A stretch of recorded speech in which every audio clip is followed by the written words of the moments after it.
Hello my lovely soul family, आपके लिए एक और रीडिंग लेके आई हूँ जिसका आज का टॉपिक रहने वाला है आपने वो कर दिखाया जिसकी लोगों को उम्मीद नहीं थी। तो आप तो निकले हैं महारथी, तो क्या महारत हासिल की है आपने, सब कुछ देखेंगे आज टैरो कार्ड के माध्यम से।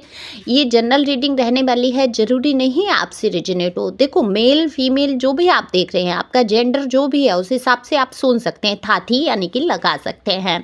वैसे मैं दोनों का ही बोल देती हूँ, लेकिन कुछ लोग कह देते हैं कि मैं मेल हूँ, मैं फीमेल नहीं हूँ, या मैं फीमेल के लिए ही करती है। नहीं नहीं, यहाँ दोनों के लिए भी समान है रीडिंग। एनर्जी का कोई जेंडर नहीं होता। और देखो, अगर बहुत सारे प्रश्न हैं मन के अंदर और कोई दुविधा में फंसे हुए हैं आप, तो पर्सनल रीडिंग ले लो। ये व्हाट्सएप नंबर है और प्लीज़ कॉल मत करो। मैं कितना मना करती हूँ फिर भी कॉल करते ही हैं लोग। तो ये कौन लोग हैं मुझे नहीं पता। कॉल आप करेंगे, मैं खुद ही आपको कॉल करूँगी जब आपकी रीडिंग बुक हो जाएगी। व्हाट्सएप पे अगर आप आते हैं तो मैं वॉइस मैसेज भेजूँगी आपको, जिससे आपको पता चल सकेगा कि मैं ही हूँ, ठीक है। मैं ही अटेंड करूँगी आपका मैसेज और रीडिंग बुक हो जाएगी जब आप पे कर देंगे। लेकिन पर्सनल रीडिंग फ्री नहीं है, ध्यान रखेंगे। डीपी पे सारे चार्ज दिए हैं। बाकी 1 क्वेश्चन का आप पूछ सकते हैं, हीलिंग करा सकते हैं, आकाशीय रीडिंग करा सकते हैं, अपने पूर्वजन्म के बारे में जान सकते हैं। तो चलते हैं रीडिंग पे। कार्ड मैंने शफल कर लिए हैं। बहुत सारी बातें हो गई, जिसको पसंद नहीं आती हैं वो स्किप कर सकते हैं। ये उनके लिए बात होती है जो लोग नए आते हैं चैनल पे। तो जल्दी जल्दी से सब्सक्राइब करो, लाइक करो, शेयर करो, जिससे कि आपकी बहुत सारी एनर्जी मुझ तक आए। अब आपकी अगर मैं एनर्जी की यहाँ बात करूँ तो दरअसल आपने तो कमर कस ली है। अब जैसे को तैसा, सामने वाले को अब आप एक शब्द उधार देने वाले नहीं हैं। आज तक जो भी कुछ रहा आपके जीवन में, आप सबके लिए करते रहे, सबको अपना समझते रहे। अब सामने वाला समझ के ही नहीं दे रहा आपको कि भाई हाँ, ये इंसान मेरे लिए इतना कर रहा है या कर रही है, और आप किए जा रहे हैं। तो आपको ऐसा एहसास होने लगा जैसे कि आपको बेवकूफ़ बना रहे हैं लोग, आपको उल्लू समझ रहे हैं लोग, आपको बिल्कुल ऐसे समझ रहे हैं कि आप तो एकदम से फ्री हो और सारे काम इनके कर ही दोगे, या इनके लिए तो हमेशा मौजूद ही रहोगे।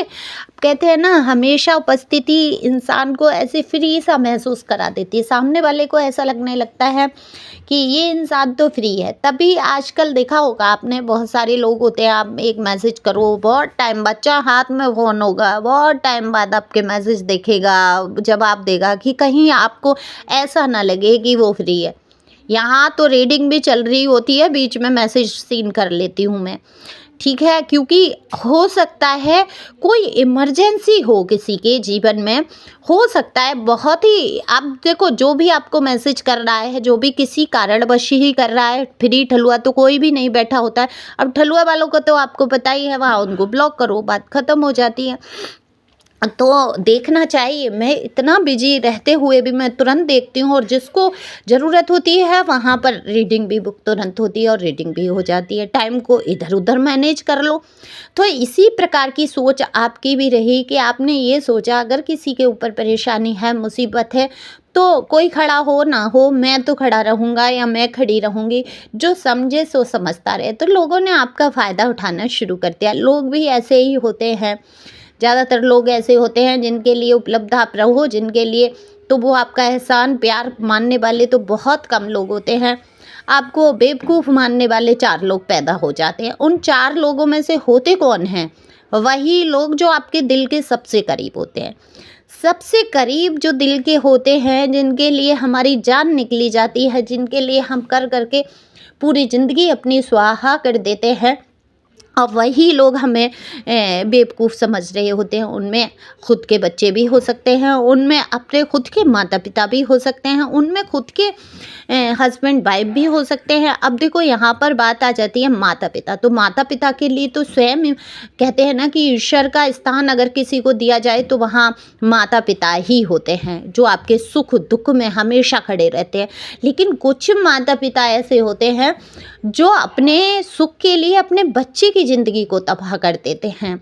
ऐसे भी हैं। देखो, ये मैं यहाँ बिल्कुल ये नहीं कह रही हूँ कि आप सबके माता पिता ख़राब हैं। यहाँ पर मैं एनर्जी जो पिक हुई है उसमें कह रही हूँ कि आपके खुद के अपने, ये हो सकता है बहुत करीबी कोई रिलेटिव हो, और कोई आपके ही पर्सन या पर्सनी हो सकते हैं या कोई भी हो सकते हैं जिनके लिए आप हमेशा उपलब्ध रहे हैं, खड़े रहे हैं, उनकी बात आपने टाली नहीं है। और देखो लड़ाई झगड़े भी खूब हुए हैं आपके आपस में, आपने समझाने की कोशिश की है लेकिन नहीं समझे हैं, तो आप कहीं ना कहीं तब के निभ के रिश्तों को निभाते निभाते इतना झुकते चले गए कि लोगों को ऐसा लगा कि आपको तो दबा ही सकते हैं, आपके साथ तो कुछ भी अन्याय कर लो, कुछ भी दुख कर लो, आप पलट कर कुछ करेंगे ही नहीं। तो इस बार इनकी ये गलतफहमी दूर की है आपने, जिस प्रकार से आपने कमर कस ली है कि अब जैसे को तैसा आ जाओ सामने, कौन आता है, किसी की मजाल नहीं है कि मुझसे कुछ उल्टा बोल जाए या मेरा कोई फ़ायदा उठा जाए। तो लोगों को ये उम्मीद ही नहीं थी, लोग तो मुंह ताक रहे हैं आपका और ये सोच रहे हैं कि आखिर आपको हुआ क्या। ये आप जो जितना सीधेपन से जितना रिश्ता निभाते थे, जितना चुप रहना, जितना लड़ाई झगड़े से बचना, जितना कलेश से दूर रहना कि ठीक है जाने दो, लेकिन अब आप कैसे हो गए हैं कि अब आप कुछ भी जैसा जैसा सामने वाला शब्द प्रयोग करेगा, आप सारी देखो सभ्यता की एक सीमा होती है, आपने दिखा ली, आपने बहुत सभ्यता दिखाई। बैकग्राउंड में अगर आवाज़ आए तो प्लीज़ माफ़ करेंगे क्योंकि मैं फ्लैट में हूँ, ऊपर नीचे की आवाज़ें आ ही जाती हैं। तो हमेशा से आपकी लाइफ में ये रहा, आप रो के धो के खुद ही चुप हो गए या घर से बाहर थोड़ा चले गए तो शांति महसूस कर ली, या घर से बाहर कोई पंगे हैं तो अपने घर में एक कोने में आके बैठ के अपना थोड़ा मन हल्का कर लिया, ईश्वर से कह लिया, क्योंकि यहाँ ईश्वर से भी आपने बहुत प्रार्थनाएं की हैं। इतने कष्ट आपके जीवन में, इतनी दुख, इतनी तकलीफ़ों से आप गुजर गए, हर इंसान ने जैसे कि ठग लिया, छल लिया, धोखा ही धोखा चारों तरफ आपके साथ हो गया। तो ये जो अंधकार के बादल आपके सिर के ऊपर उमड़ घुमड़ रहे थे, इन अंधकार के बादलों को आपने छाटना शुरू किया अपनी बुद्धि से, अपने विवेक से। तो ये बादल कब छटे? जब तक आप शांत रहे, जब तक आप अपने पथ पर सीधे सीधे सीधे बन के चलते रहे, तब तक लोग आप पर हावी होते रहे। और जैसे ही आपने कमर कस ली कि क्या हो जाएगा, क्या खो जाएगा, जीवन से मान सम्मान सब खोते चले गए, क्योंकि मान सम्मान रखा ही कहाँ लोगों ने, है ना। जो भी जिसके मुंह में आया, जैसे शब्द आए हैं, आपको बोला गया है, यहाँ पर आप पर बहुत गुस्सा दिखाया गया है, जैसे आप इनकी जागीर हैं और बस इनका जो मन करेगा।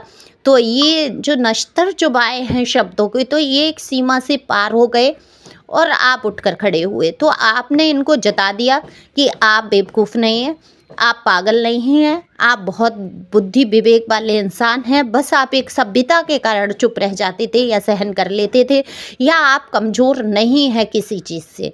आपने ये साबित कर दिया। जो आप आए हैं मैदान में उतरकर, जब शब्दों का आपने भी इस्तेमाल करना वैसा ही शुरू किया, तो ये हक्के बक्के तो रह ही जाने हैं। तो इनको तो उम्मीद ही नहीं थी कि आप जैसा इंसान भी ऐसे शब्दों का प्रयोग कर सकता है, बोल सकता है। डिवाइन सोल हैं आप, बहुत पवित्र आत्मा हैं, तो आपके जीवन में दुख आने संभावना थी ही कि आपके जीवन में दुख आएंगे, क्योंकि कहते हैं ना कि जब तक डंडे नहीं पड़ते, हमें जूते नहीं लगते, हमें धक्के नहीं लगते, हम आगे परमात्मा की तरफ बढ़ते ही नहीं है। डीट होती है मेमोरी भी, हमारी याददाश्त भी डीट होती है, हम भूल जाते हैं। जब पैदा होते हैं गर्भ में, सबने ही सुना होगा, गर्भ गीता सुनिए आप लोगों ने, अगर नहीं सुनी तो पढ़ सकते हैं। गर्भ में देखो दुआएं करते हैं, प्रार्थनाएं करते हैं कि हे ईश्वर, इस नरक से, अब इस अंधकार से आप मुझे मुक्त करो। हे नारायण, मैं आपको कभी भूलूं ना, मैं हमेशा आपकी साधना में लिप्त रहूं। और जैसे ही संसार में आते हैं और हमारी यादें वो चली जाती हैं, हम भूल जाते हैं वो परमात्मा का दर्शन, वो याद करना, वो सब कुछ हम भूल जाते हैं कि हम क्या वादा करके आए ईश्वर से। तो हम कब नाम लेते हैं? जब हमारे ऊपर दुख पड़ते हैं। तो दुख भगवान नहीं करते हैं, दुख भगवान आपको असलियत दिखाना चाहते हैं संसार की, कि आप संसार में मनुष्य जीवन जो आपको मिला है बड़ा ही कठिनाई से मिला है। ये सब जानते हैं कि ये गॉड की ब्लेसिंग है जो मनुष्य योनि में हमें भेजा है।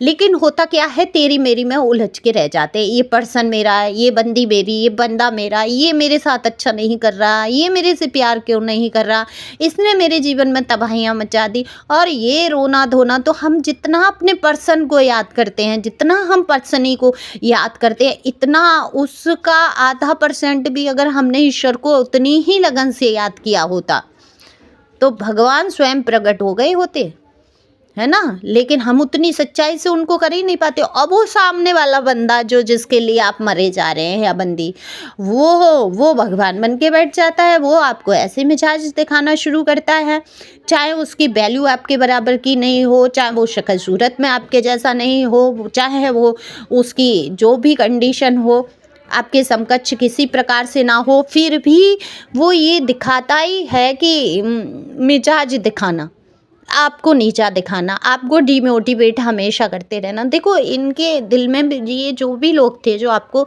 हमेशा नीचा दिखाने की कोशिश करते थे, अपना उल्लू सीधा करना जानते थे, फ़ायदा उठाना जानते थे, तो इनको पता है पहले से ही कि आप इतने बुद्धिमान हैं, आप कुछ भी कर गुजरेंगे, इनके सहारे की आपको ज़रूरत ही नहीं है।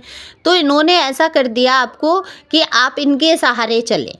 लोगों से दूर करना, पैसे रुपए की तंगी में रखना, या भावनाओं को आपके ऐसे आपको डिमोटिवेट करना, अरे तुम तो कुछ नहीं कर सकते, अरे तुम्हारे बस की बात नहीं है, अरे तुम क्या करोगे, मतलब तमाम बातें ऐसी कर देना। तो उत्साह, लेकिन आपने अपनी वैल्यू को पहचाना है, आपने अपनी वैल्यू को पहचाना है। तो यहाँ पर डिवाइन की गाइडेंस ले लेते हैं। डिवाइन क्या कहना चाहते हैं, देखो आप जो जिस प्रकार की आज एनर्जी में है ना, हिम्मत से जज्बे से अपनी बात को रखना सीख गए हैं, किसी के दबाव में नहीं चल रहे हैं, कोई डर कोई भय आपके अंदर नहीं होना चाहिए। डिवाइन कह रही है, यूनिवर्स कह रही है, ये एनर्जी कहीं ना कहीं वही सेंड कर रहे हैं। अपने डर पर काबू पाओ, किसी से दबने की आपको ज़रूरत नहीं है। इसका मतलब ये भी नहीं है कि डंडे चला लो, ठीक है। अपने आप को थोड़ा नियंत्रित करते हुए, पास्ट की बीती बातों से बाहर निकलते हुए आगे बढ़ना है, ईश्वर को सुपुर्द करना है। जो भी तकलीफ़ें लोगों के द्वारा आ रही हैं, ईश्वर आपको एक मार्ग सुझा रहे हैं, बता रहे हैं कि संसार में आप जब आए हैं तो अपनी मुक्ति का मार्ग भी चुन सकते हैं। सांसारिक जीवन जीते हुए आप लोग देखो टैरो पे अगर आए हो तो आप समझ लो कहीं ना कहीं आप आध्यात्मिक व्यक्ति हो। तो इस चीज़ को आपको समझना होगा। संसार में रहो, सबसे प्रेम करो, ईश्वर की बनाई हुई वस्तुएं हैं, ईश्वर का दिया सब कुछ है, संरक्षित करो, उसको संभालो, लेकिन उसमें खो मत जाओ, लिप्त मत हो जाओ। दुख मत करो कि ये इंसान ऐसे क्यों कह रहा है, इस इंसान ने ये कर दिया, या ये इंसान हमारे लिए ये नहीं कर रहा, वो नहीं कर रहा। ये आपको दुखी नहीं होना है, क्योंकि ईश्वर ही कहीं ना कहीं आपको समझा रहे हैं ये सारी चीज़ें उनकी हैं, बस आपको सौंप दी गई हैं। तो इस पे अपना अधिकार मत, सेवा भाव करो, वस्तुओं का उपयोग करो, और अगर हम दूसरे की कोई वस्तु है हमारे पास तो हम उसको संरक्षित करते हैं, प्यार से रखते हैं। भावनाएं, अपनी अच्छी कोई व्यक्ति हमारे घर आता है तो हम उसका मान सम्मान करते हैं। अगर वो बुरी भी आदत का इंसान होता है तब हम उसको कैसे डील करते हैं, अरे इसको थोड़े दिन ही तो रहना है हमारे साथ, चलो ठीक है। तो जो अब आप कहेंगे वो तो सारी ज़िंदगी रहने वाले हैं, पता है कि कल क्या होगा, है ना। कौन जाएगा पहले पता नहीं है, मृत्यु का कोई टाइम निश्चित नहीं है कि कब आ जाए, हमें नहीं पता। टाइम तो निश्चित होता है जन्म और मृत्यु का, लेकिन हम लोगों को नहीं पता। तो हमें क्या करना है, उसको मेहमान की तरह ही रखो, तो आपकी उनकी कही हुई बातें दुख नहीं पहुंचाएंगी, आपको दुखी नहीं होना है। आप एक मजबूत सोल हैं, ये सोचकर आगे बढ़ना है। तो डिवाइन की यही गाइडेंस है आपके लिए, तो अपने आप को मजबूती से आगे बढ़ाओ। Thank you for watching my channel, thank you angel, thank you God, thank you प्यारे व्यूवर्स। और अगर आप यहाँ तक आए हैं चैनल पे तो पर्सनल रीडिंग की आपको बहुत आवश्यकता हो तो बिल्कुल बुक कर सकते हैं, लेकिन व्हाट्सएप पर आके। Thank you.